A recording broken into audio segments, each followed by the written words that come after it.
네, 글로벌 마켓뷰입니다. 명민준 그리고 권예림 외신 캐스터가 준비한 내용 하나씩 전해드리겠습니다. 명민준 캐스터, 지금 어제 FOMC 회의 결과에 따른 시장의 분위기 일단은 접어두고 좀 다시 국제유가라든가 그 달러 쪽에 눈길이 많이 가게 되는데요. 일단 마감 상황 전해주시면서 외신에서 어떤 내용들을 다뤘는지 소개해 주시겠습니까? 네, 뉴욕 증시 오늘 혼조세를 보였습니다. 이 비둘기 기조에 높게 날았던 미국 증시가 평정심을 찾으면서 상승폭을 일부 반납하는 모습을 보였습니다. 다우존스와 S&P 500 나란히 0.5%에서 0.6%까지 하락하면서 마감을 했고요. 나스닥 같은 경우에는 이 페이스북이 2% 이상 상승하는 이 핀테크를 선보인 이후에 2% 이상 상승하면서 나스닥 홀로 빨간불을 켜면서 플러스권에서 거래를 마치는 모습이었습니다. 자, 하루 흐름 함께 살펴보도록 하겠습니다. 미국 증시 어제 비둘기파적인 입장을 좀 환영하면서도 이 향후에 다가올 인상 시기에 대한 전망에 좀 관심을 기울이는 모습입니다. 이 전문가들은 인상 시기를 빠르면 6월 그리고 9월 정도가 중론으로 바라보고 있고 금리 인상이 금년에는 100% 이루어질 것이다라는 것이 현재 전문가들의 의견입니다. 이로 인해서 어제 상승분에 대한 차익 실현 매물이 나오면서 오늘 상승하는 모습을 보였고요. 장중에는 5,000포인트를 찍기도 했지만은 상승폭은 반납하면서 4,992포인트에 거래를 마치는 모습이었습니다. 자, 어제 약세로 돌아섰던 달러화도 다시 상승하기 시작했습니다. 이 달러화 대비 유로화가 2%대 하락을 기록하는 등 이 달러 강세 랠리가 또 재현되는 모습을 보였고요. 또한 연준이 어제 자신감을 비춘 것처럼 이 고용시장 훈풍은 또 계속됐습니다. 이 신규 실업수당 청구 건수가 29만 1,000건으로 2주 연속 30만 건을 하회하면서 이 지속적인 소비 지출 증가를 이끌기 충분한 수준이다라는 분석이 나왔습니다. 이 제조업 동향을 보여주는 필라델피아 연은 지수도 5.0을 기록하면서 작년 2월 이후 최저 수준의 부진을 또 나타내는 모습을 보였습니다. 자, 오늘 유가가 또 하락하는 모습을 보였습니다. 어제 달러 약세로 반짝 반등했었는데요. 다시 오늘 6년 내 최저치로 떨어지는 모습이었습니다. 오늘 오펙의 석유 장관의 인터뷰가 또 화근이었는데요. 제목을 보시면 이 선택의 여지가 없다라는 발언을 하면서 오늘 WTI가 또 하락하는 모습을 보였습니다. 이 자신들도 피해를 보지만 시장 점유율 유지를 위해서는 어쩔 수 없이 생산량을 계속 지속할 것이라고 밝혔는데요. 이런 기조를 다시 한번 재확인하면서 오늘 유가가 또 하락하는 모습을 보였고요. 최근에 계속 생산량이 늘어나고 있는 이 미국의 셰일가스 그리고 전 세계적으로 중국을 필두로 둔화되고 있는 이 원유 수요 둔화 그리고 전 세계의 40%의 생산량을 차지하고 있는 오펙의 이 원유 생산량 유지 이렇게 3박자가 갖추면서 유가가 계속해서 하락하고 있다라는 전문가 분석이 나왔고요. 그리고 미국의 원유 재고 같은 경우는 이번 주에 발표가 있었습니다. 이 어제 있었던 주간 원유 재고 같은 경우는 10주 연속 증가세를 보이면서 이 원유 재고가 33년 내 최고치를 또 기록했다는 점도 브렌티와 스프레드가 줄어들고 있는 추세라면서 의견을 또 전했습니다.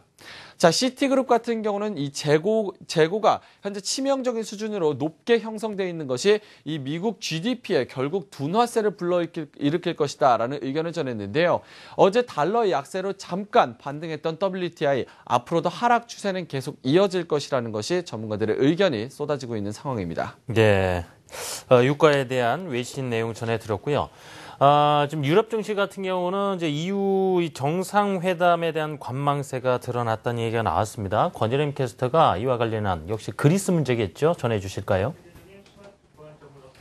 네, 이 시간은 계속 흘러가는데 그리스 문제는 좀처럼 진전이 되지 않는 상황입니다. 한풀 꺾인 그렉시트도 다시 수면 위로 떠올랐는데요. 오늘부터 벨기에 브뤼셀에서 EU 정상회담이 시작됐죠. 여기서 그리스 문제도 함께 논의될 전망입니다. 특히 독일 재무장관은 그리스에 남은 시간이 별로 없다고 강조하며 그리스를 압박하고 나섰는데요. 오늘은 로이터 통신을 통해 이 독일 재무장관과 전문가 코멘트 이어서 함께 들어보시죠. We have the impression, and everyone who's dealing with the question shares the impression, that time is running out for Greece. Some compromise, because all the people, people kind of say, oh, well, it's a lot smaller than it was and the firewalls are in place and it doesn't really matter. Well, we don't actually know because we've never had a situation where a country has left a currency. 네, 이 그리스는 트로이카의 경고에도 불구하고 반긴축 법안을 추진하며 유로존의 손톱 및 가시가 됐다는 평가가 나오고 있습니다. 이 독일 재무장관뿐만 아니라 앙겔라 메르켈 독일 총리도 그리스와의 협상에 난항을 겪고 있다는 고충을 드러냈는데요. 현지 시간으로 다음 주 월요일 독일 메르켈 총리와 그리스 총리와의 회동을 앞두고 있어 시장을 더 주목하고 있습니다. 한편 전문가는 현재 사람들이 그리스 문제에 대해서 예전보다 훨씬 더 과소평가하고 있다고 밝혔는데요. 하지만 최근 조사 결과 6개월 내 그렉시트가 일어날 가능성 25%가 나왔습니다. 하지만 앞으로 더 높아진다는 것을 감안해 봤을 때 현재 그렉시트 리스크에 다시 불이 붙은 것으로 평가되고 있습니다. 네, 이번에는 명민준 캐스터가 전해주시면 좋겠는데요. 이제 업종별 상황하고요. 그리고 애플이 또 다우에 편입이 됐지 않겠습니까? 이 영향력에 대해서 분석하는 내용들도 많이 나왔던데 함께 전해주시죠. 네, S&P 500 섹터별 흐름 그래프로 좀 확인을 해보도록 하겠습니다. 먼저 오늘 강세를 보인 것이 헬스케어주였습니다. 인수합병 모멘텀이 작용을 하면서 오늘 0.6% 플러스권에서 홀로 거래를 마치는 모습이었고요. 반대로 앞서 전해드렸다시피 오늘 WTI가 또 하락하면서 유가 관련주인 이 자재주와 에너지주가 1.6%에서 1.7%까지 크게 밀리는 모습이었습니다. 자, 오늘 기술주가 강세를 보였는데요. 페이스북이 2%대 상승, 다우지수에 새롭게 또 편입이 된 애플은 오늘 0.7%대 약세권에서 마감을 하는 모습이었습니다. 자, 애플이 1달러가 움직일 때 다우지수 같은 경우는 8.5%가량 이 변동성이 있습니다. 만약에 애플이 1달러가 상승한다면 다우지수는 8포인트가 오르게 되는 셈인데요. 이렇게 많아진 거래량 그리고 변동성에 의해서 애플과 반대로 움직이는 우리나라 삼성전자의 주가 흐름도 조금 체크를 해보셔야 될 것 같습니다. 자, 유럽 증시로 넘어가 보도록 하겠습니다. 유럽 증시는 연준의 FOMC 호재에 즉각적으로 또 반응하는 모습을 보였습니다.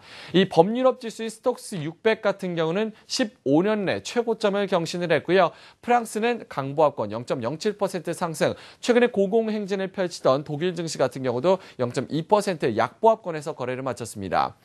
채권단과 이 구제금리 협상을 진행 중인 그리스 오늘 1.4%대 하락 마감했고요. 남부 유럽 쪽 흐름은 좋았습니다. 이탈리아와 스페인 0.4%에서 0.9%까지 상승하면서 마감하는 모습을 보였습니다. 자, 상품 시장 짧게 확인해 보도록 하겠습니다. 이 국채 같은 경우는 미국 국채 가격이 단기 급등했다는 매물로 또 하락하는 모습을 보였는데요. 이로 인해서 국채 수익률이 3%대 상승, 다시 2%대 수익률을 향해서 다시 가는 모습이었고요. 달러 강세가 지속이 되면서 오늘 국채 금 같은 경우는 1.5%대 강세로 마감하는 모습이었고요. WTI와 브렌트유 1.5%에서 2.7%까지 하락하는 모습을 보였습니다.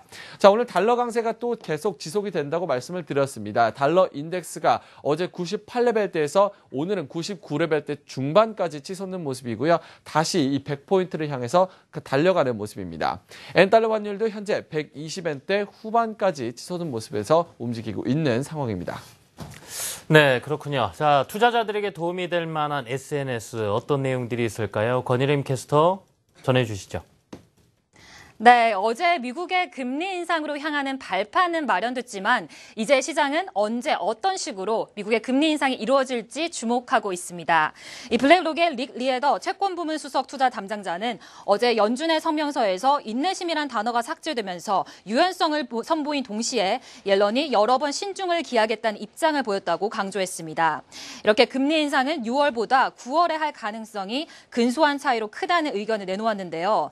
최근 계속되고 있는 달러 강세와 전반적인 연준의 경기 평가를 감안해 보면 금리 인상 9월설에 더 무게를 실었습니다.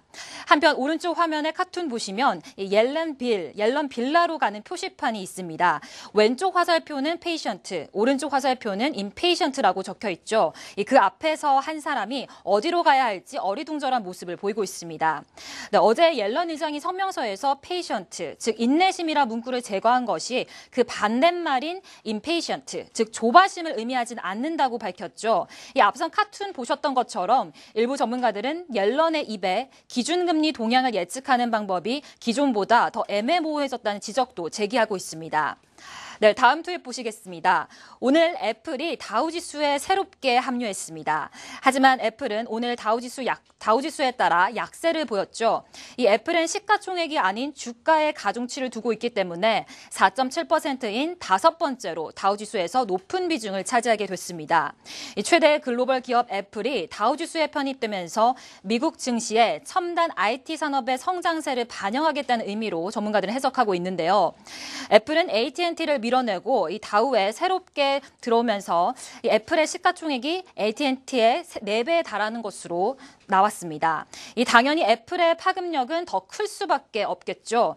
또한 지난 한 해 동안 주가 추이도 함께 살펴보시면 AT&T는 30%, 애플은 무려 2,600% 넘게 상승한 것으로 나왔습니다. 네, 마지막은 이 세계 최대 스포츠 용품 업체죠. 나이키의 실적과 관련된 트윗 살펴보겠습니다. 나이키는 지난 분기 순이익이 달러 강세 역풍을 딛고도 월가 예상치를 웃돌았습니다. 전년 동기 대비 16% 증가해 7억 9,100만 달러를 기록했는데요. 주당 순이익도 89센트를 기록하며 예상치인 84센트를 상회했습니다. 판매 부진을 겪었던 중국 사업부가 새롭게 개편되고 북미 지역에서 매출이 호조세로 나타난 덕분인데요. 특히 나이키의 최대 시장인 북미 지역에서 평상시에도 착용 가능한 운동복과 운동화 유행이 퍼진 영향이 컸습니다. 하지만 나이키의 같은 기간 동안 매출은 74억 6천만 달러로 오히려 전문가 예상치를 밑돌기도 했습니다. 네, 오늘 나이키의 주가는 장 마감 후 시간의 거래에서 4%대로 올라서 현재 상승하고 있는 상황입니다. 네, 이야기 잘 들었습니다. 두 분 수고하셨고요. 다음 주에 뵙겠습니다. 고맙습니다. 감사합니다.